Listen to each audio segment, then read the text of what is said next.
Headlines presented by strong मतलब Maithan. Maithan steel, निर्माण का मानदंड।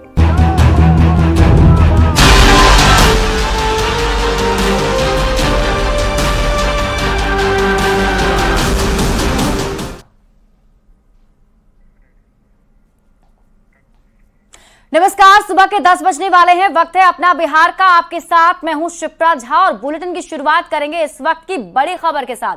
दिल्ली से बड़ी खबर है, सूत्रों के हवाले से आपको इस वक्त की बड़ी खबर बता दें। बीजेपी ने पशुपति पारस से संपर्क साधा है।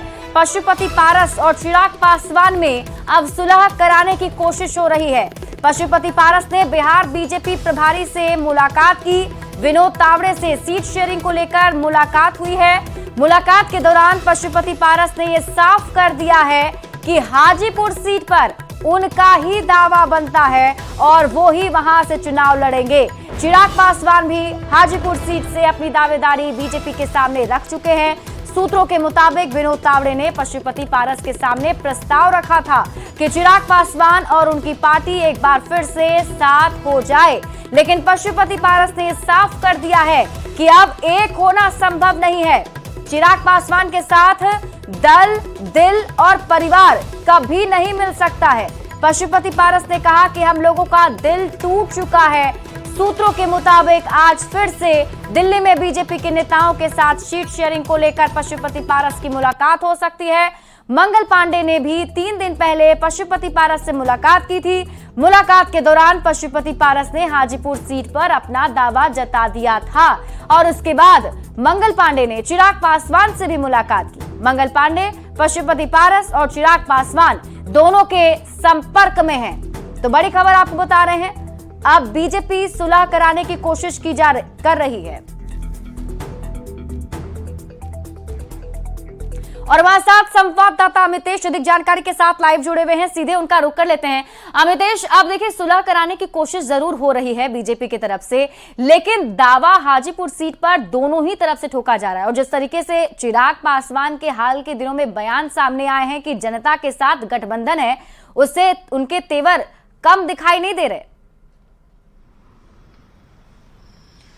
जी हाँ, बिल्कुल, दोनों ही पक्ष अपनी अपनी बात पर अड़े हुए हैं। चाचा पारस जो कि सिटिंग सांसद हैं हाजीपुर से, उनकी तरफ से कहा जा रहा है कि सिटिंग गेटिंग का फॉर्मूला होना चाहिए, यानी हाजीपुर से हम सांसद हैं तो हमें ही हाजीपुर की सीट मिलनी चाहिए। और रामविलास पासवान ने, जो कि पार्टी के मेंटर थे, जो संरक्षक थे, संस्थापक थे, उन्होंने हमें हाजीपुर से चुनाव लड़ाया था, इसलिए उनके वारिस हम हैं, राजनीतिक वारिस हम हैं।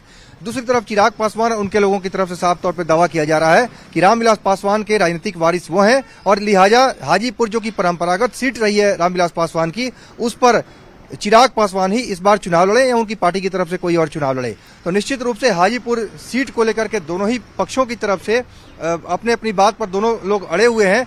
बीजेपी की तरफ से सुलह की कोशिश जरूर की जा रही है। जो सूत्र बता रहे हैं उसके मुताबिक कल पशुपति पारस की विनोद तावड़े से मुलाकात हुई दोपहर में, और उस दौरान भी ये कहा जा रहा है कि दोनों दल अलग अलग हो गए हैं, दोनों के दावे अलग अलग हैं। सिटिंग गेटिंग के फॉर्मूले के तहत 4 से 5 सीट मांग रहे हैं पशुपति पारस, उधर चिराग पासवान भी 6 सीटों की मांग कर रहे हैं। तो ऐसे में 10 सीटें कहां से बीजेपी देगी? बीजेपी की तरफ से कहा जा रहा है कि दोनों एक अगर हो जाएं तो बेहतर होगा, और उसके बाद हम लोग एक पार्टी से डील करें तो ज्यादा बेहतर होगा बीजेपी के लिए। लेकिन पशुपति पारस ने साफ कर दिया है, जो हमारे सूत्र बता रहे हैं उसके मुताबिक पशुपति पारस ने साफ कर दिया है कि दल, दिल और परिवार तीनों टूट चुके हैं। पहले भी पशुपति पारस कई मौकों पर बोल चुके हैं, बातचीत करते हुए हम लोगों से, कि दल टूटता है तो मिल जाता है, लेकिन दिल टूटता है तो कभी एक नहीं होता है। लेकिन उन्होंने विनोद तावड़े से साफ कर दिया है, अब एक होने का कोई सवाल नहीं है। देखना है बीजेपी आगे कैसे मैनेज करती है, कितनी सीटें पशुपति पारस को देती है, जो कि सिटिंग गेटिंग के फॉर्मूले से सीट मांग रहे हैं। दूसरी तरफ चिराग पासवान, जो कि 2014 और 2019 के फॉर्मूले की बात करते हैं, जब एलजेपी एक साथ थी, और उस वक्त जो बीजेपी की तरफ से 7 सीटें 2014 में दी गई थी एलजेपी को, और दूसरी तरफ 6+1 का फॉर्मूला, यानी 6 लोकसभा की सीटें और 1 राज्यसभा की सीटें रामविलास पासवान के लिए दी गई थी 2019 में। उस फॉर्मूले के तहत चिराग पासवान मांग कर रहे हैं। बीच का रास्ता क्या निकलता है जब दोनों एक साथ नहीं आएंगे? बीजेपी अगर इसमें असफल हो जाती है, और अगर तो दोनों एक साथ नहीं आते हैं तो क्या बिहार में एनडीए का जो फॉर्मूला है वो बिगड़ सकता है क्या? देखिए, बीजेपी किसी भी सूरत में दोनों को छोड़ना नहीं चाहती है, न चिराग पासवान को, न पशुपति पारस को, और साथ में अन्य दलों को भी लाने की तैयारी में है। मुकेश सहनी लगातार दिल्ली में डेरा डाले हुए थे, उनकी बातचीत चल रही है बीजेपी नेताओं से, वो संपर्क में है और बीजेपी उनके लिए सिर्फ एक सीट कह रही है। हालांकि सहनी का दावा है कि निषाद समुदाय के लिए जो आरक्षण की बात है, उन्होंने शपथ भी दिलवाया था, बहुत सारे कैंपेन भी चलाए थे इसको लेकर के। उनका कहना है कि अपने समाज के बीच में हम जाएंगे, जब निषाद समुदाय को आरक्षण एससी कैटेगरी में देने की बात बीजेपी स्वीकार कर लेती है, तब तो हो सकता है कि हम सीटों पर भी समझौता कर लें। यानी मुकेश सहनी निषाद समुदाय के आरक्षण के शर्त को बीजेपी के सामने रखे हैं। दूसरी तरफ जीतन राम मांझी की पार्टी में ज्यादा दिक्कत नहीं होनी चाहिए। उनके जीतन राम मांझी के बेटे संतोष सुमन बिहार सरकार में मंत्री हैं, एमएलसी बीजेपी ने उनको अपने कोटे से बना दिया है। उपेंद्र कुशवाहा का जहां तक सवाल है, जो हमारे सूत्र बता रहे हैं, उपेंद्र कुशवाहा आज शाम दिल्ली आ सकते हैं शाम तक, तो उपेंद्र कुशवाहा दिल्ली आएंगे। अमितेश, आप इस पूरी खबर पर नजर बनाए रखे, हम आपसे वापस भी अपडेट लेंगे। हमारे साथ आरएलजेपी के मुख्य प्रवक्ता चंदन सिंह जुड़े हुए हैं, उनका रुख कर लेते हैं। चंदन जी, आखिर मामला कहां फंस रहा है, क्या दावेदारी आप लोगों की तरफ से की जा रही है? नहीं, देखिए, कोई मामला फंस नहीं रहा है। भारतीय जनता पार्टी के राष्ट्रीय अध्यक्ष आदरणीय जेपी नड्डा जी के समक्ष हमने अपने सभी सांसदों का फिजिकल परेड करा दिया है और भारतीय राजनीति में अभी तक सिटिंग गेटिंग गो का फार्मूला चलता आया है और भारतीय जनता पार्टी के भी तरफ से हमको आश्वस्त किया गया है कि आपका पूरा ध्यान रखा जाएगा। हमको पूर्ण यकीन है कि 2014 से भारतीय जनता पार्टी के साथ जिस निष्ठा और ईमानदारी के साथ हम खड़े रहे, कि हमको गर्व है भारतीय जनता पार्टी के जितने गठबंधन के सहयोगी हैं पूरे देश भर में, हमारे जैसा कोई उदाहरण नहीं है। तो हमको हमारी सभी सीटें मिल रही हैं, हम पूरा आश्वस्त हैं। चिराग पासवान देखिए इकलौते सांसद हैं अपने दल के, हाँ। तो उनका जमुई पे दावा बनता है और सभी 5 सीटों पर हमारा दावा बनता है और हमको मिलेंगी, इसका हमको पूर्ण यकीन है। इसमें कहीं कोई विवाद और विषय है ही नहीं। इसको तो जानबूझकर एक विवादित बनाया जा रहा है, जबकि हमारे साथ सभी सांसद हैं और अभी तक हैं। 2019 से अगर आप देखिएगा तो हमारे साथ 5 सांसद हमारे नेता आदरणीय पशुपति कुमार पारस जी के साथ खड़े हैं और माननीय प्रधानमंत्री जी, आदरणीय अमित शाह जी और आदरणीय जेपी नड्डा जी, सबको पता है जी। जी, लेकिन सीट का फॉर्मूला कैसे निकलेगा चंदन जी? जिस तरीके से आप लोगों की तरफ से दावेदारी की जा रही है 5 से 6 सीटों पर, चिराग पासवान भी कह रहे हैं 5 से 6 सीटों पर, तो 12 सीट तो ऐसे ही हो गए, कैसे निकलेगा फॉर्मूला फिर? देखिए, 2019 में भी 6 सीटों पर हमारे सांसद थे। अब चिराग पासवान के अहंकार के वजह से सभी सांसद आदरणीय पशुपति कुमार पारस जी को लोकसभा में लोक जनशक्ति पार्टी का नेता चुन लिए। तो अब चिराग पासवान तो इकलौते हैं, 6 में से 5 हमको मिलेगा, 1 चिराग पासवान को मिलेगा। कहां हम लोग इसमें कह रहे हैं कि जमुई से हम ही को दे दीजिए? जमुई से चिराग पासवान लड़ेंगे, हाजीपुर से हमारे नेता। चंदन जी, आप हमारे साथ बने रहिए। हमारे साथ एलजेपीआर के प्रवक्ता विनीत सिंह जी भी जुड़े हुए हैं, जो चिराग पासवान के गुट से हैं। विनीत जी, किस तरीके से आप लोग आगे बढ़ रहे हैं, क्योंकि हाजीपुर सीट को लेकर दावेदारी पशुपति पारस की तरफ से भी की जा रही है, आप लोग भी कर रहे हैं, कैसे निकलेगा ये पूरा फॉर्मूला? देखिए, पहले तो ऐसा है कि कभी भी गठबंधन धर्म का अगर आप पालन करते हैं तो सार्वजनिक मंच पे एक दूसरे पे टीका टिप्पणी नहीं करनी चाहिए। दूसरी बात यह है कि बड़ी शालीनता से मैं कह रहा हूं कि अब जो है खोखले दावों का समय नहीं है, अब निर्णय का समय आ गया है। और निर्णय कौन लेगा? BJP being the largest party of NDA. तो बीजेपी को मालूम है। और आधार क्या होगा? आधार होगा कि जनता किसको चाहती है, जहां आधार किसके पास है। और एक बार नहीं, कई बार बताया गया है कि वहां पे जो जनता है चाहती है या तो चिराग पासवान आए वहां चुनाव लड़ने के लिए, या लोजपा रामविलास नहीं कोई प्रतिनिधि हो। तो मुझे लगता है कि 1 से 2 दिन में निर्णय आ जाएगा। और मैं फिर से कहूंगा कि दावों का कोई समय नहीं है, अब निर्णय का समय आ गया है। तो क्या ये निर्णय होने जा रहा है विनीत जी? स्वाभाविक है कि लोकतंत्र में अगर जनता जनार्दन होती है तो जनता जिसको चाहेगी उसी को वोट देगी। और मुझे लगता है कि बीजेपी के जो नेता हैं उनके पास सारी जानकारी है, उनके अपने काडर से, उनके जो अपने एजेंसीज हैं कि जनता किसको चाहती है। और बात यहाँ पे 40 सीट जीतने की है बिहार में। तो मुझे लगता है कि ऐसा कोई भी हम निर्णय नहीं लेंगे जिससे कि 1-2 सीट भी हमारे खाते से चली जाए। तो 40 सीट जीतना है, तो इसलिए जहां पे उम्मीदवार इसका विनेबिलिटी फैक्टर सबसे ज्यादा होगा, और मुझे बताने की जरूरत नहीं है कि चिराग पासवान जी का विनेबिलिटी फैक्टर कहाँ कहाँ ज्यादा है, उसी के अनुसार सीट मिलेगा। तो आप लोगों की क्या मांग क्या है विनीत जी, आप लोग क्या चाहते हैं? बड़ा स्वाभाविक है, 2019 की भी बात हो रही है, लोजपा के सिंबल पे ही लोग लड़े थे।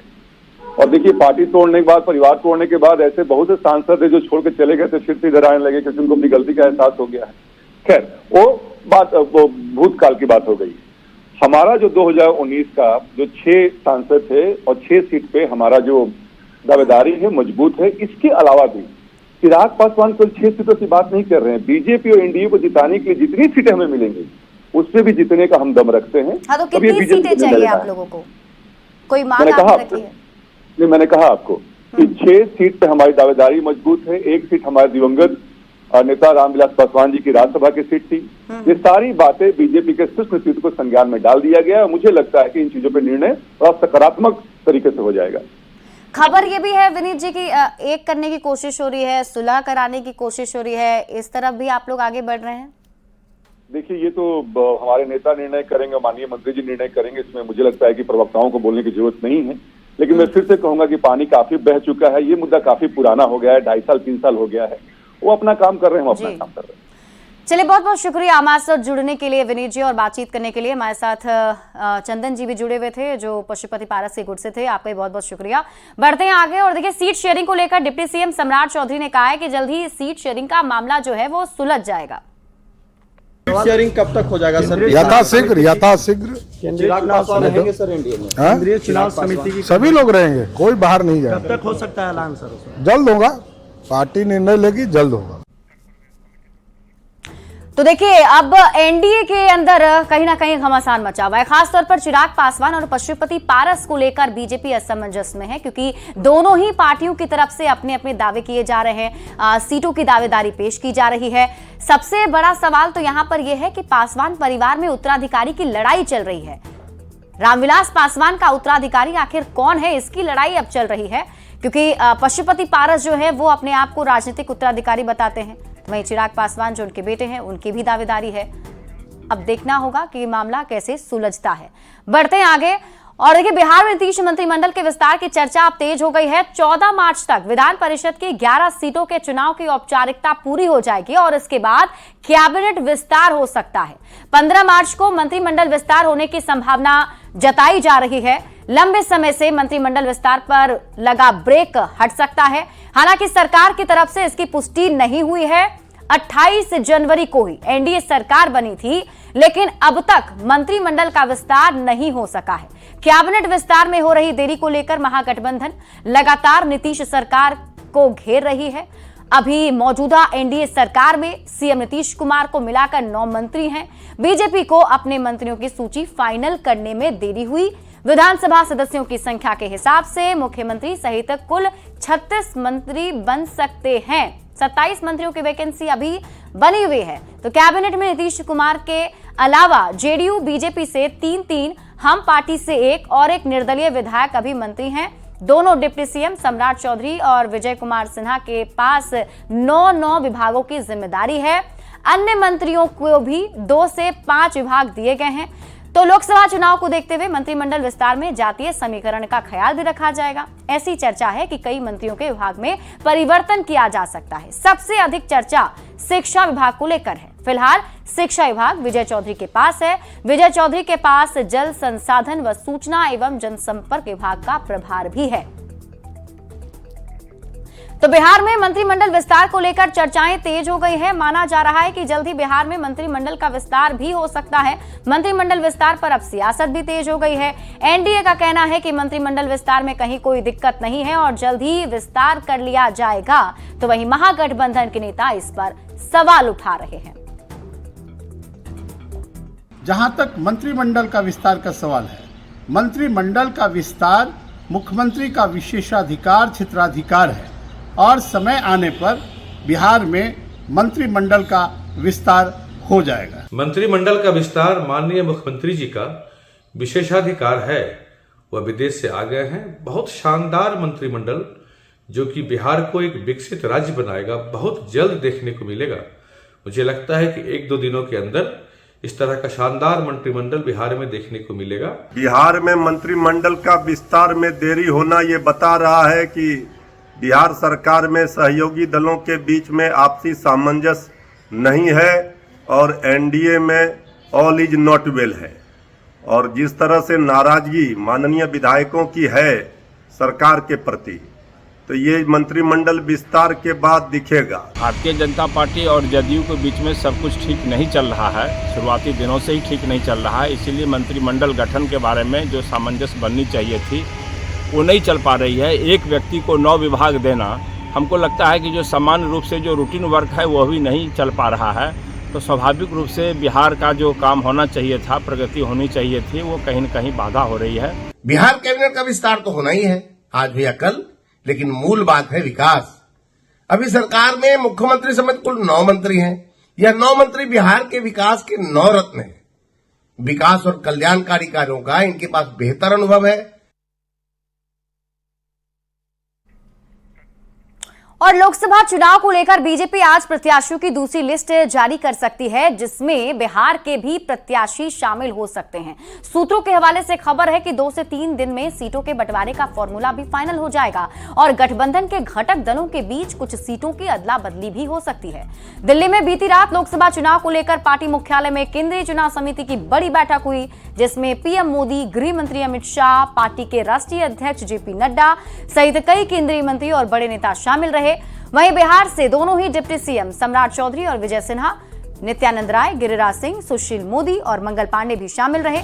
करीब 45 मिनट तक चली बैठक के बाद सूत्रों के हवाले से एक खबर निकल कर आई है कि बैठक में बिहार में बीजेपी कोटे की सभी 17 सीटों पर प्रत्याशियों के नामों की चर्चा हुई। पिछली बार की तरह इस बार भी बिहार की सभी सीटों पर एनडीए के सभी सहयोगी के एक उम्मीदवार के उतारने का ऐलान किया जा सकता है। केंद्रीय चुनाव समिति की बैठक के बाद पीएम मोदी ने अलग से अमित शाह और जेपी नड्डा के साथ बैठक की।